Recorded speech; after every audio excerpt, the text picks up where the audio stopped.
Hello guys and welcome back to best Cappix. ഇന്നത്തെ വീഡിയോയിലൂടെ നമ്മൾ നോക്കാൻ പോകുന്ന മാർച്ച് മാസത്തിൽ വരാൻ പോകുന്ന 4 പുതിയ വാഹനങ്ങളെ പറ്റിയാണ്.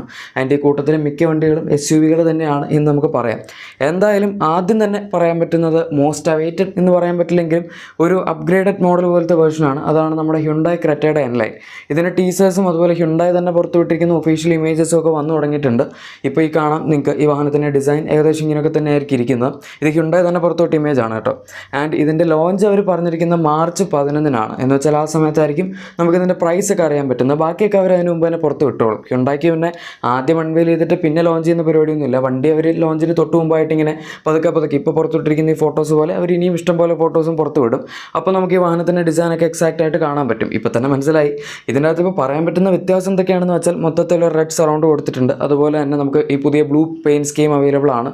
ഇത് പെർട്ടിക്കുലർ എൻലൈൻ മോഡൽ മാത്രമേ കിട്ടുള്ളൂ. പിന്നെ നമുക്ക് ഫ്രണ്ടിലും ബാക്കിലും വരുന്ന ബമ്പറിൻ്റെ ഡിസൈനിൽ വ്യത്യാസമുണ്ട്, എൻലൈൻ്റെ ബാഡ്ജിങ്ങിൽ വ്യത്യാസമുണ്ട്, അലോയ്സിൻ്റെ ഡിസൈനിൽ വ്യത്യാസമുണ്ട്. അങ്ങനെ കുറേ സാധനങ്ങളൊക്കെ ഇതിൻ്റെ അകത്ത് അവർ മാറ്റിയിട്ടാണെന്ന് പറയും. കൂടുതലും എസ്തെറ്റിക്കലി നമ്മളെ പ്ലീസ് ചെയ്യുന്ന രീതിയിലുള്ള വ്യത്യാസങ്ങളായിരിക്കും. പിന്നെ അതല്ലാണ്ട് ടെക്നിക്കലി പറയുകയാണെങ്കിൽ എൻലൈൻ വണ്ടികളിൽ അവർ ചെയ്യുന്ന പോലെ സസ്പെൻഷൻ കുറച്ച് സ്റ്റിഫാക്കിയിട്ടുണ്ടാവും. അതുപോലെ തന്നെ സ്റ്റിയറിങ്ങിൻ്റെ കാലിബ്രേഷനും കുറച്ച് വ്യത്യാസം ഉണ്ടാവും. അതിപ്പോൾ നമ്മൾ i20 എൻലൈനിലും കണ്ടു, വെന്യൂ എൻലൈനിലും കണ്ടു. പിന്നെ ഇതിൻ്റെ അകത്ത് കൊടുത്തിരിക്കുന്ന എക്സോസ്റ്റ് പൈപ്പുകളും ഫങ്ഷണൽ ആയിരിക്കും. അങ്ങനെയാണ് പൊതുവെ നമ്മൾ കണ്ടുവന്നിരിക്കുന്ന. ഈ വാഹനത്തിൻ്റെ കേസിലും വ്യത്യാസമൊന്നും ഉണ്ടാവാനുള്ള സാധ്യതയില്ല. നമുക്ക് അത്യാവശ്യം നല്ല ലൗഡായിട്ടുള്ള എക്സോസ്റ്റ് ആയിരിക്കും നിങ്ങൾ പുറത്ത് നിൽക്കുകയാണെങ്കിൽ കേൾക്കുന്നത്. അകത്ത് പിന്നെ വണ്ടിയുടെ ഇൻസുലേഷനൊക്കെ വെച്ച് ആൻഡ് മൊത്തത്തിൽ എക്സോസ്റ്റ് നോട്ട് ഈ കമ്പനിക്ക് കൊടുക്കാവുന്ന ഒരു ലിമിറ്റ് ഉണ്ടല്ലോ. അപ്പോൾ അങ്ങനെ വെച്ച് നോക്കിക്കഴിഞ്ഞാൽ അകത്തിരിക്കുമ്പം പൊതുവെ ഹ്യുണ്ടായുടെ എൻലൈൻ വണ്ടികളുടെ എക്സോസ്റ്റ് അങ്ങനെ നമുക്ക് അകത്തേക്ക് കേൾക്കാൻ പറ്റാറില്ല. എന്നാലും അതൊരു വലിയ കുറവൊന്നുമല്ല. കാരണം അറ്റ്ലീസ്റ്റ് അവർ ഇത്രയെങ്കിലും എൻലൈൻ വേർഷൻസിൽ ചെയ്യുന്നുണ്ടല്ലോ. മറ്റ് കമ്പനികളൊന്നും അങ്ങനെ ഇപ്പം സ്പോർട്ടി ആയിട്ടുള്ള വണ്ടികളൊന്നും ഇറക്കാറില്ല. ഇറക്കിയാൽ തന്നെ ഇങ്ങനത്തെ മാറ്റങ്ങളൊന്നും അങ്ങനെ ചെയ്യാറുമില്ല. ബാക്കി ഇൻറ്റീരിയർ സൈഡിലൊന്നും വലിയ വ്യത്യാസമൊന്നും ഉണ്ടാവില്ല. നമുക്ക് പുതിയ സ്റ്റിയറിംഗ് വീലൊക്കെ കിട്ടും. പിന്നെ കുറേ റെഡ് ഇൻസേർട്സ് ഒക്കെ അവിടെ ഇവിടെയൊക്കെ ആയിട്ട് കിട്ടും എന്നേ ഉള്ളൂ.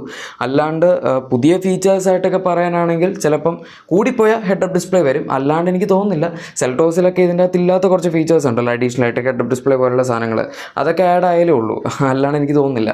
നോർമൽ ക്രെറ്റ വെച്ച് കമ്പയർ ചെയ്യുമ്പം 60,000 to 70,000 അടുത്ത് പ്രൈസൊക്കെ വരാനുള്ള സാധ്യതയുണ്ട്. അത് നമുക്ക് മാർച്ച് 11 കറക്റ്റ് അറിയാം. ഇനി അടുത്ത വാഹനം പുതിയ നെക്സോണിൻ്റെ ഡാർക്ക് എഡിഷനാണ്. നമുക്കറിയാം നെക്സോണിൽ പണ്ട് കുറേ കാലം മുതലായിട്ട് ഇപ്പോൾ ടാറ്റ ഡാർക്ക് എഡിഷൻ കൊടുത്തു വരുന്നുണ്ടായിരുന്നു. പക്ഷേ എന്നാൽ ഈ ഫേസ് ലിഫ്റ്റ് ഇറങ്ങിയപ്പം പെട്ടെന്ന് ഡാർക്ക് എഡിഷൻ അവരങ്ങോട്ട് നിർത്തി. അതവർ മനഃപൂർവ്വം നിർത്തിയതല്ല. ഫേസ് ലിഫ്റ്റിൽ അതിൻ്റെ ലോഞ്ചിൻ്റെ കൂടെ തന്നെ ഡാർക്ക് എഡിഷൻ കൊണ്ടുവരേണ്ടിരുന്നതാണ്. അതിപ്പോൾ ടാറ്റയ്ക്ക് ഒരു പരിപാടി ഉണ്ടല്ലോ, കുറച്ച് കാലം കഴിഞ്ഞ് വണ്ടിയെ പറ്റി ആരും അങ്ങനെ സംസാരിക്കുന്നില്ല എന്ന് കാണുമ്പം എന്തെങ്കിലും ഒരു പുതിയ എഡിഷൻ അങ്ങോട്ട് ലോഞ്ച് ചെയ്യും. അപ്പോൾ ആൾക്കാർ പിന്നെയും അതിനെപ്പറ്റി സംസാരിച്ച് തുടങ്ങും. അതുകൊണ്ട് തന്നെ അവർ കുറച്ച് കാലം വെയിറ്റ് ചെയ്തു ഡാർക്ക് എഡിഷൻ ഇറക്കാനായിട്ട്. ബൈ ദ വേ ഇതിൻ്റെ ഇലക്ട്രിക് വേർഷൻ, അതായത് നമുക്കിപ്പോൾ നെക്സോൺ EV ഫേസ് ലിഫ്റ്റ് ഇറങ്ങിയായിരുന്നല്ലോ, EVക്ക് അവർ കുറച്ച് മുമ്പ് തന്നെ ഡാർക്ക് എഡിഷൻ കൊടുത്തിട്ടുണ്ടായിരുന്നു. പക്ഷേ എന്തായാലും പെട്രോൾ ഡീസൽ പവർഡ് മോഡൽസിന് ഇനി ഈ മാസമാണ് ഡാർക്ക് എഡിഷൻ വരാൻ പോകുന്നത്. എഗെയിൻ വലിയ വ്യത്യാസമൊന്നുമില്ല. നമുക്ക് അതിൻ്റെ അകത്ത് എക്സ്റ്റീരിയറിൽ ഫുൾ ബ്ലാക്ക് പെയിൻറ്റ് സ്കീം ആയിരിക്കും, ഇൻറ്റീരിയർ കംപ്ലീറ്റ്ലി ബ്ലാക്ക് ആയിരിക്കും, സീറ്റ് കവേഴ്സ് ആണെങ്കിലും ഡാഷ്ബോർഡ് ആണെങ്കിലും എല്ലാം. പിന്നെ അലോയ്സിൻ്റെ ഡിസൈനിൽ ഇലക്ട്രിക് വേർഷനിൽ അവർ ഡാർക്ക് എഡിഷൻ കൊടുത്തപ്പോൾ വ്യത്യാസം ഉണ്ടായിരുന്നു. പണ്ടത്തെ നെക്സോൺ EVയുടെ അലോയ്സ് എടുത്ത് ബ്ലാക്ക് ആക്കി ഇട്ടാണ് അവർ ഇതിനകത്ത് കൊടുത്തത്. ആക്ച്വലി അതാണ് നല്ല. കാരണം എനിക്ക് ഇപ്പോഴത്തെ നെക്സോണിൻ്റെ അലോയ്സിൻ്റെ ഡിസൈൻ തീരെ ഇഷ്ടമല്ല. അത് ഭയങ്കര ഒരു വിയേർഡ് ലുക്കിംഗ് അലോയ് വീൽസ് ആണ്. ഓക്കെ, അതെൻ്റെ പേഴ്സണൽ അഭിപ്രായമാണ്. എന്നാലും എനിക്ക് പഴയതിൻ്റെ ലുക്കാണ് കുറച്ചും കൂടി ഇഷ്ടം. ഇപ്പോൾ ഈ വണ്ടിയിൽ ഇനിയിപ്പം പെട്രോൾ ഡീസലിൽ ഫേസ് ലിഫ്റ്റ് വരുവാണെങ്കിലും ചിലപ്പോൾ അവർ ഇത് തന്നെ കൊടുക്കാനുള്ള സാധ്യതയുണ്ട്. അത് നമുക്ക് കണ്ടറിയാം. ഇതിൻ്റെ പ്രൈസിങ് എന്നായിരിക്കും വരാൻ പോകുന്നതെന്ന് അവർ പറഞ്ഞിട്ടില്ല. പക്ഷേ എന്തായാലും ടീസേഴ്സൊക്കെ അവർ ഇറക്കി തുടങ്ങിയിട്ടുണ്ട്. അപ്പോൾ പിന്നെ തീർച്ചയായും നമുക്ക് ഈ മാസം തന്നെ ലോഞ്ച് എക്സ്പെക്ട് ചെയ്യാം. ഒബ്വിയസ്ലി ടെക്നിക്കലി വ്യത്യാസമൊന്നുമില്ല. ഇനി അടുത്ത വാഹനം, ഇതിൻ്റെ ലോഞ്ച് ഈ മാസം തന്നെ നടക്കും എന്ന് ഞാൻ കൺഫേം ആയിട്ട് പറയുന്നില്ല. കാരണം ഇതുവരെ മഹീന്ദ്ര അതിനെപ്പറ്റിയുള്ള സൂചനകളൊന്നും തന്നിട്ടില്ല. പക്ഷേ എന്നാലും റൂമേഴ്സ് അനുസരിച്ച് ഒരു പക്ഷേ ഈ വാഹനം ഈ മാസം വന്നേക്കാം എന്നാണ് പറയുന്നത്. അതുകൊണ്ടാണ് ഞാൻ ഈ ലിസ്റ്റിൽ ഇൻക്ലൂഡ് ചെയ്യുന്നത്. അതുപോലെ തന്നെ നമ്മുടെ സ്വിഫ്റ്റ് ഉണ്ട് കേട്ടോ. സ്വിഫ്റ്റും ഈ മാസം ചിലപ്പോൾ വരും എന്ന് പറയുന്നുണ്ട്. പക്ഷേ again അതിലും കൺഫർമേഷൻ ഒന്നുമില്ല. എനിവേ XUV 300 ഫേസ് ലിഫ്റ്റ് ആണ് ഇപ്പോൾ നിങ്ങൾ കണ്ടുകൊണ്ടിരിക്കുന്നത്. ഈ വണ്ടി നമുക്ക് ഇപ്പോൾ കിട്ടുന്ന മോഡൽ വെച്ച് കമ്പയർ ചെയ്താൽ അത്യാവശ്യം നല്ല രീതിയിൽ തന്നെ ഇമ്പ്രൂവ്മെൻറ്റ്സ് ഉണ്ടെന്ന് പറയും. ഡിസൈൻ്റെ കാര്യത്തിലും നമ്മളിപ്പോൾ ഈ അടുത്ത് XUV 400 അപ്ഡേറ്റഡ് മോഡൽ കണ്ടല്ലോ, അതുപോലല്ല. ആക്ച്വലി അതുപോലെയാണ് ഇൻറ്റീരിയർ. പക്ഷേ എന്നാൽ എക്സ്റ്റീരിയർ അതുപോലെ ആയിരിക്കില്ല. ഡിസൈൻ ചേഞ്ച് അവർ ഒരു പരിധി വരെ കൊണ്ടുവരാൻ ശ്രമിച്ചിട്ടുണ്ട്. അതിപ്പോൾ ഫ്രണ്ടിലത്തെ ലൈറ്റ്സും ബാക്കിലത്തെ ലൈറ്റ്സും ഒക്കെ മാറിയിട്ടുണ്ട്. പിന്നെ ബമ്പറിൻ്റെ ഡിസൈനിൽ നമുക്ക് വ്യത്യാസം കാണാം. അതുപോലെ അലോയ് വീൽസിൻ്റെ ഡിസൈനിൽ വ്യത്യാസം കാണാം. ആൻഡ് മൊത്തത്തിലുള്ള വണ്ടിയുടെ ഒരു പ്രപ്പോർഷൻസ് ഒക്കെ ഓൾമോസ്റ്റ് സെയിം ആയിരിക്കും. പക്ഷേ എന്നാലും ഈ പറയുന്ന കുറച്ചൊക്കെ ഇമ്പ്രൂവ്മെൻറ്റ്സ് ഡിസൈനിൽ വരുത്തിയിരിക്കുന്നതുകൊണ്ട് വണ്ടിക്ക് ഒരു ഫ്രഷ് ലുക്ക് കിട്ടും എന്ന് പറയാം. പിന്നെ ഫീച്ചേഴ്സിൻ്റെ കാര്യത്തിൽ നമുക്കറിയാം, നേരത്തെ XUV 300 കുറച്ച് ഔട്ട്ഡേറ്റഡ് ആയിരുന്നു. ഇപ്പോൾ ഇനിയിപ്പം ഇതിൻ്റെ അകത്ത് പുതിയ 10.25 ഇഞ്ചോളം സൈസ് വരുന്ന ഇൻഫോർടൈൻമെൻറ്റ് സിസ്റ്റം വരും. അതുപോലെ തന്നെ ഇൻസ്ട്രുമെൻറ്റ് റെസ്റ്ററും ഈ സെയിം സൈസ് തന്നെ വരും. പിന്നെ പുതിയ XUV 700 ഡബ്ല്യൂയിലും സ്കോർപിയോനിലൊക്കെ കണ്ട സ്റ്റിയറിംഗ് വീൽ ഇതിൻ്റെ അകത്ത് വരാൻ ചാൻസ് ഉണ്ട്. ബാക്കി സാധനങ്ങളൊക്കെ ഓൾമോസ്റ്റ് സെയിം ആയിരിക്കും. നമുക്ക് ഡ്യുവൽ സോൺ ഓട്ടോ എസി ഇതിൻ്റെ അകത്ത് നേരത്തെ ഉണ്ടായിരുന്നു, അതൊക്കെ ഇനിയും കണ്ടിന്യൂ ചെയ്യും. ആക്ച്വലി നമ്മൾ XUV400 കണ്ട അപ്ഡേറ്റഡ് മോഡലിന് സെയിം ഇൻറ്റീരിയർ തന്നെയായിരിക്കും ഇതിൻ്റെ അകത്ത് ഉണ്ടാവുന്നത്. ഡാഷ്ബോർഡിൻ്റെ ലേ ഔട്ടിലൊന്നും അവരങ്ങനെ വലിയ വ്യത്യാസം വരുത്തിയതായിട്ടൊന്നും അറ്റ്ലീസ്റ്റ് സ്പൈ ഷോട്ട്സിൽ നമുക്ക് കാണാൻ പറ്റിയിട്ടില്ലായിരുന്നു. എന്തായാലും ബാക്കിൽ AC വെൻസ് ഇപ്രാവശ്യം ആഡ് ചെയ്തിട്ടുണ്ട്. അതൊരു നല്ല ആഡഡ് ബോണസ് ആണ്. കാരണം ഇപ്പോൾ ഉള്ള വണ്ടിക്ക് ബാക്കിൽ AC വെൻസ് ഇല്ല. ആ വണ്ടിയുടെ സൈസൊക്കെ വെച്ച് നോക്കുമ്പോൾ AC വെൻസ് ഉണ്ടെങ്കിലാണ് കുറച്ചും കൂടെ എഫക്റ്റീവായിട്ട് കൂളിംഗ് നടത്താൻ പറ്റുന്നത്. സംഭവം വണ്ടി സപ്പോമീറ്റർ ആണെങ്കിൽ പോലും അതിൻ്റെ മൊത്തത്തിലുള്ള ഡയമെൻഷൻസ് ശരിക്കും ഒരു 4.2 മീറ്റർ വാഹനത്തിൻ്റെ ആണല്ലോ. കാരണം സാങ്യോങ് ടിവോലി ബേസ്ഡ് ആണല്ലോ അത്. അതവർ ചോപ്പ് ചെയ്ത് 4 മീറ്റേഴ്സ് ആക്കിയോണ്ടാണല്ലോ അതിൻ്റെ ബൂട്ടൊക്കെ കുറഞ്ഞത്. എന്തായാലും അത് ജസ്റ്റ് പറഞ്ഞേ ഉള്ളൂ. ഈ വണ്ടിയിൽ പിന്നെ ടെക്നിക്കലി വേറെ വ്യത്യാസങ്ങളൊന്നും ഉണ്ടാവില്ല. 1.2 ടർബോ പെട്രോൾ എഞ്ചിൻ ഉണ്ടാവും. അതുപോലെ തന്നെ നമ്മുടെ 1.5 ലിറ്റർ ഡീസൽ എഞ്ചിൻ ഉണ്ടാവും. ഇപ്പോഴും ഈ സെഗ്മെൻറ്റിൽ ഡീസൽ എഞ്ചിൻ ഓഫർ ചെയ്യുന്ന ചുരുക്കം ചില വണ്ടികളിൽ ഒന്നാണ് ഇത് എന്നും നമുക്ക് പറയാം. ഇതിൻ്റെ കാര്യത്തിൽ എനിക്ക് തോന്നിയത് അവർക്ക് ജസ്റ്റ് ആ ഇൻറ്റീരിയറിലെ ഡാഷ്ബോർഡിൻ്റെ ലേഔട്ട് കൂടി ഒന്ന് മാറ്റാൻ ശ്രമിച്ചിരുന്നെങ്കിൽ നല്ലൊരു അപ്ഗ്രേഡ് ആയേനെന്ന്. കാരണം അത് കുറച്ച് ഔട്ട്ഡേറ്റഡ് ആയിട്ട് ഇപ്പോൾ നമുക്ക് കണ്ടാൽ തോന്നും. ഒരു 2020 മുമ്പുള്ള വണ്ടിയുടെ ഒരു ലുക്കുണ്ട് ഇതിൻ്റെ ഡാഷ്ബോർഡിന്. എനിവേ, ഇനി അടുത്ത വാഹനം BYD സീലാണ്. ഈ വണ്ടി കുറേ മുമ്പ് അനൗൺസ് ചെയ്തതാണ്. ശരിക്കും പറഞ്ഞാൽ 6-7 മാസം മുമ്പ് തന്നെ BYDയുടെ വെബ്സൈറ്റിൽ ഈ വാഹനത്തിൻ്റെ ലിസ്റ്റിംഗ് ഒക്കെ വന്നിട്ടുണ്ടായിരുന്നു ഇടയ്ക്ക് വെച്ച്. ഓക്കെ, ബുക്കിംഗ് ഒന്നും സ്റ്റാർട്ട് ചെയ്തിട്ടില്ലായിരുന്നു. അപ്പം ഈ അടുത്താണ് ബുക്കിംഗ് സ്റ്റാർട്ട് ചെയ്തത്.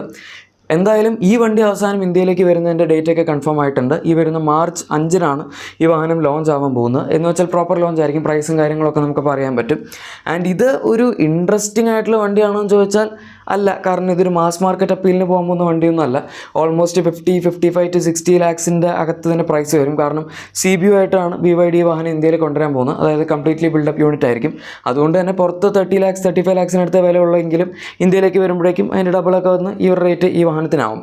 എന്നാൽ ഇത് സ്പെക്സ് ഒക്കെ വെച്ച് നോക്കുകയാണെങ്കിൽ അത്യാവശ്യം ഡീസൻ്റ് ആയിട്ടുള്ളൊരു വാഹനമാണ്. കാരണം 82.5 kWh ബാറ്ററി പാക്കാണ് ഇതിൻ്റെ അകത്ത് വരുന്നത്. ഈ വണ്ടി പിന്നെ ഇന്ത്യയിൽ നമുക്ക് റിയർ വീൽ ഡ്രൈവ് കൺഫിഗറേഷനിൽ മാത്രമായിരിക്കും അവൈലബിൾ ആയിരിക്കുന്നത് എന്നാണ് പറയുന്നത്.